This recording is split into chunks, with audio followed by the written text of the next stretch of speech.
Welcome to our channel, ladies and gentlemen. The former Deputy President Rigathi Gachagua recently declared William Ruto a one-term president, and he told Kenyans that he already has a blueprint to ensure that William Ruto is not going to see the light of day come 2027. Rigathi Gachagua cited several reasons why he believes that William Ruto will be defeated. One, he said that the cost of living has become so high that Kenyans are tired of William Samoei Ruto. And he mentioned that all the civil servants in the country are tired of the president because of his policies. For example, they are being deducted exorbitantly. There are a lot of taxes levied on them, including the housing levy. And Rigathi said that even with that alone, if you take the population of the civil servants who are tired and would really wish to replace William Ruto so that their payslips can have a breather, then William Ruto stands no chance. Then he also said that he's got a group of leaders who are so determined to ensure that they give William Ruto a run for his money. He was saying that people like Fred Matiangi, Kalonzo Musyoka, Natembea, Martha Karua, name them, are all lined up to form a very strong coalition against William Ruto. He also added that the Mount Kenya fraternity that supported William Ruto in 2022 are now tired and they no longer want to hear anything to do with William Samoei Ruto. And with that, Rigathi said that he is very sure, he's got no doubt in his mind that William Ruto must be defeated come 2027. When that became a topic of discussion, William Ruto gave Rigathi Gachagua a rather sarcastic answer. And he was asking Rigathi that those who are complaining and scaring me that they're going to defeat me, is 2027 going to be different from all the other elections that you have conducted?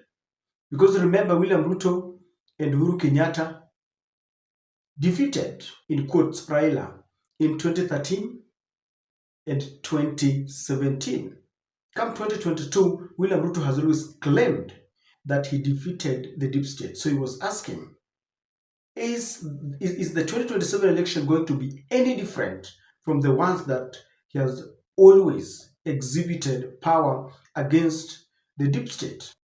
Hawa watu ya makelele hii wanasumbua, wanapiga makelele sijui mitandao wapi. Hawa watu wako na kazi ngumu sana. Kushindana na mimi, wako na kazi ngumu. Wako na kibarua kubwa sana. Na bado mimi napanga tu kazi. Saa zingine nyinyi mnatishwa, sijui one term, sijui how many terms, sijui nini. That is not my concern. 2027, kwani 2027 itakuwa uchaguzi tofauti kuliko ile yote tumefanya? Kwani iko shida gani? Watu watulize boli, mambo ya 2027 tutakutana 2027. Hakuna uchaguzi this year. Hakuna uchaguzi next year. Si uchaguzi ni 2027. Sasa watulize boli. And you see, this has come at a time when we have had allies of William Ruto telling us that they can make William Ruto to rule for 24 years like the second president of the Republic of Kenya, Daniel Toroitich arap Moi. And people have been asking, what secret plans does William Ruto have? And something happened within the week that answered that question. That indeed William Ruto has got a secret plan to ensure that he is going to surprise his opponents. And I want to bring you closer to what happened recently. Two things happened when William Ruto went to the Northeastern tour. While in Mandera, William Ruto signed a presidential executive order. And this order abolished the strict scrutiny and vetting of the people from that area, Mandera, Wajir, and Garissa.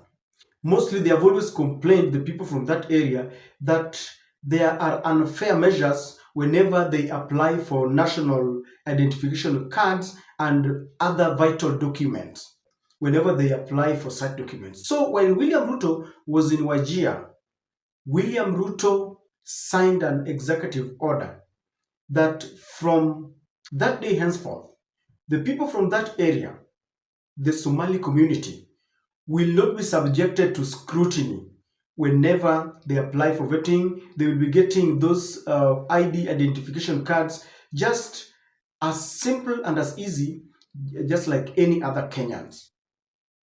And I want us to watch this video. But before we do that, I want to also inform you that a high court sitting in Garissa also revoked the results of the 2019 census that had been conducted by the Kenya Bureau of Statistics, citing anomalies because some people of that community had gone to court, and it has been a 5-year battle.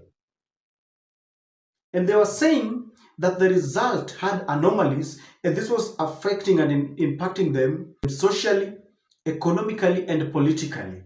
And Judge Onyego revoked the result of that of the census that was conducted in 2019 and ordered that there should be a mini census conducted within those 3 counties, Wajir, Mandera, and Garissa, within 1 week. I want us to watch William Samoei Ruto about the executive order. Kuna amri ya rais ambayo anaenda kuweka sahihi kuhakikisha kwamba wananchi kwa Kenya mzima, kwa kona zote za Kenya, aswa sehemu hii ambao wanapitishwa maswali mengi wakati wanataka kipande ama documents yenye wanataka yoyote, itaondolewa kutoka kitambulisho, itaondolewa kutoka leo. Na kwa hivyo nitasoma kwa Kiingereza, alafu rais atatia sahihi na atawaeleza ni nini yeye ametia sahihi.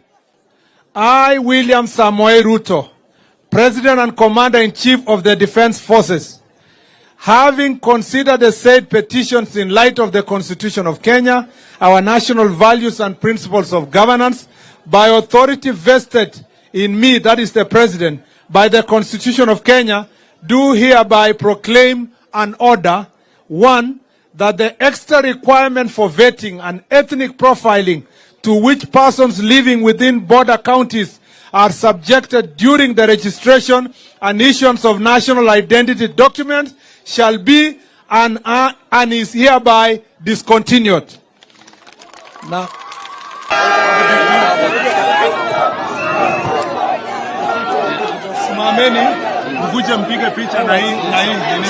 for those who have followed the politics of Kenya, you all understand that there have been allegations of vote rigging in almost every election cycle. In fact, many believe that the only election that have been conducted in a true, honest, and verifiable manner is the election in 2022. That is the only election that many people believe was conducted well, because it was an election that people went there. It was like a revolution.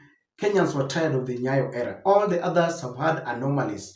In fact, in 2013, the then Chief Justice, William Mutunga, said that there were anomalies, but the anomalies were small, that they didn't warrant the revocation of the whole process, and it was sustained. And I think that had been the argument even in the subsequent year, that was in 2017. You remember, Maraga told them that an election is a process, it is not an event. So that by now, as the opposition is trying to line up, William Ruto has also started strategizing.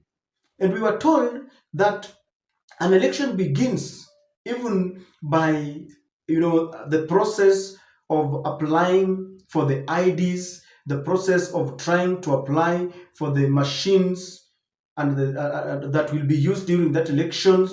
And so, even as we speak today, experts believe that when William Ruto went to Mandera and Wajir and all those counties, he had laid a strategic plan to ensure that he's going to win the 2027 elections.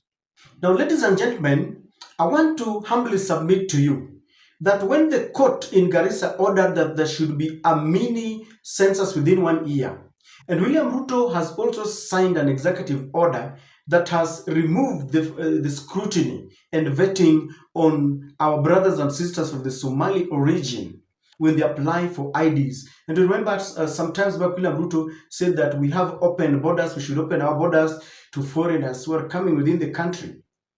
There is a possibility that within this 1 year before another census is conducted, these people will be aided through the powers and help and assistance of people like Eden Duale, so much that by the time they are conducting this census, this community will even be 5 million or more, because it will be deliberate, they will be aided, and William Ruto is planning, I have a feeling, to use them in 2027. So as the opposition is also trying to gang up and form coalitions, William Ruto is busy adding to his numbers. These people will be given ID cards and they will be told where to place their votes, because they will be told William Ruto has done which no any other president has done to you. And they will be coming in knowing very well we are coming to vote for William Ruto.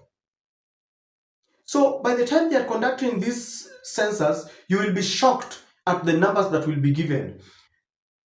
From 2019, 20, 21, 22, 23, 24, and now we are in 25, 5 years. They will claim that that number has grown so much, and now that they have the help of these leaders, and remember in their security apparatus, they are the ones who matter.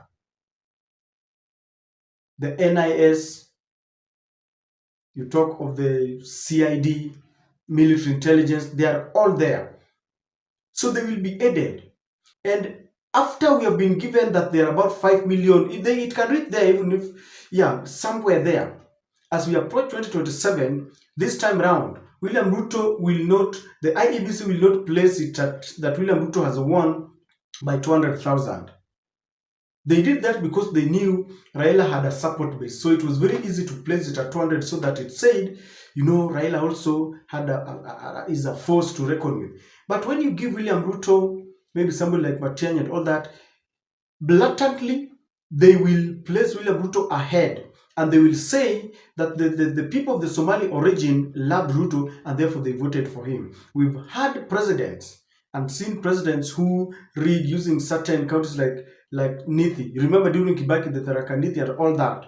In the last election, there were anomalies in Bungoma. The 200,000 elections that William Ruto defeated Raila were found in Bungoma. At least, as if what happened during the Supreme Court battle is anything to go with, when lawyer Julius Soweto demonstrated and traced Kamago footprints somewhere in Bungoma, the exact 200,000 that William Ruto had above Raila are the same number of votes that were found in Bungoma. So this time round, William Ruto is not looking at Bungoma. William Ruto is looking at Northeastern.